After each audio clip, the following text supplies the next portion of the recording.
Picture this. You have a multi-billion-dollar industry. It's totally legal, it employs millions of people, and its biggest companies are even listed on the stock market. Now, imagine it all just disappears. Not over a decade, not over a year, practically overnight. Today, we're going to break down exactly how a single simple memo can completely wipe an entire industry off the map in China. All right, let's get into it.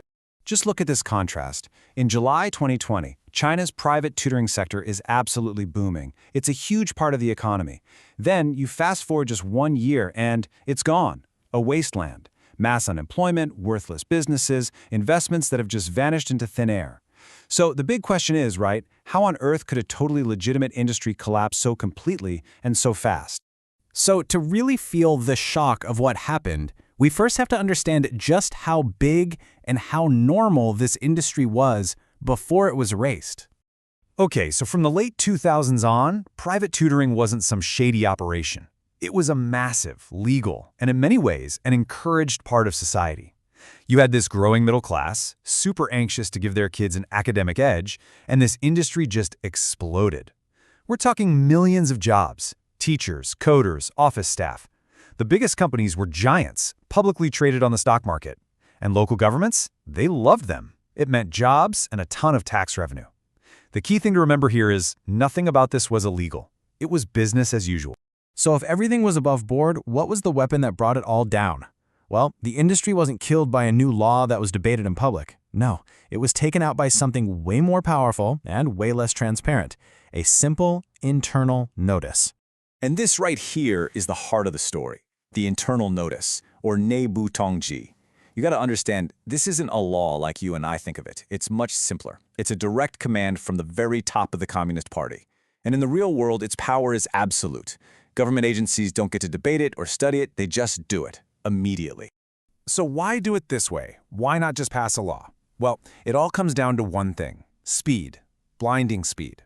Using a notice lets the leadership completely bypass the entire messy process of legal reform. Public comments, debates, legal challenges. It's about turning a political decision into reality, right now. And you can see how this works. It's like a cascade of dominoes. The party leadership issues the notice. Bam! Government agencies immediately stop issuing business permits. Then the call goes out to the banks to cut off all funding, to the ad platforms to pull all commercials, and to landlords to cancel leases. Within just a few weeks, the entire ecosystem that kept the industry alive was completely choked off. Okay, so you're probably wondering, why couldn't anybody sue? And this is where the really crucial distinction comes in. The businesses weren't actually accused of committing an illegal act. They couldn't go to court because, technically speaking, they hadn't broken any law. The whole thing was just framed as a policy change. And you can't sue the government for changing its policy. That one little piece of framing left millions of people with zero legal options. None. Now, this wasn't just some abstract decision made in an office building. It had a real, devastating human cost. So let's talk about the victims of this policy. Millions. I mean, just let that number sink in. That's the best guess for how many people were suddenly out of a job. One day you're a teacher, a curriculum developer, an admin assistant, and the next day your entire career field literally doesn't exist anymore. And the impact spread everywhere. You had business owners who watched decades of their hard work turn into nothing but debt. You had employees whose very specialized skills were now completely useless in the job market. You had investors who made perfectly legal decisions to buy stock only to see it become worthless. And then you had parents who had paid thousands of dollars up front for tuition, and that money was just gone. This quote from a parent really says it all, doesn't it? It just cuts right to that feeling of shock and betrayal. People had played by the rules. They participated in an industry that was legal, that was even encouraged by the government, and then the rules themselves were just erased. So that feeling of betrayal created this massive wave of anger and frustration. But where was it supposed to go? When you can't direct your anger at the state, it doesn't just evaporate. It has to find somewhere else to go. It flowed sideways. Since nobody could challenge the policy itself, that anger got redirected onto easier targets. Businesses started fighting with their laid-off employees. Those stressed-out workers brought that tension home to their families. Parents started blaming the regular school system and its teachers. It just created this simmering resentment that started to wear down social trust between people. And beyond the money and the anger, this event fundamentally changed how people think about the future. It created a brand new and much more cynical kind of common sense for how to survive.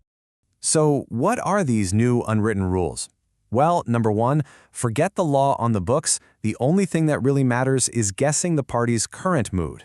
Number two, making long-term plans for your business or your career, that's now seen as an incredibly dangerous gamble. And number three, it's just better to keep your head down. Stay small, stay quiet, and whatever you do, don't attract too much attention. So it begs the question, why would a system that can cause so much chaos and destruction even exist? Well, let's try to understand the logic behind it. Well, from the state's point of view, there are some pretty clear advantages to doing things this way. You can execute huge policy changes with incredible speed. You don't have to deal with any legal opposition slowing you down, and it's hard to pin responsibility on anyone. Hey, it was just a policy change. But the real costs of this are enormous. You get this deep erosion of social trust. You get a total loss of predictability for absolutely everyone. And you get a society where people become afraid to cooperate and build things together. So here's the key takeaway. The death of the tutoring industry wasn't a case of China's legal system failing. In a way, it was the demonstration of a parallel system succeeding. A system where pure political will, expressed through a simple memo, can completely override laws, contracts, and the livelihoods of millions of people. And all of this leaves us with a pretty fundamental question. When the basic rules of the game can be rewritten overnight, without any warning, what does it even mean to follow them?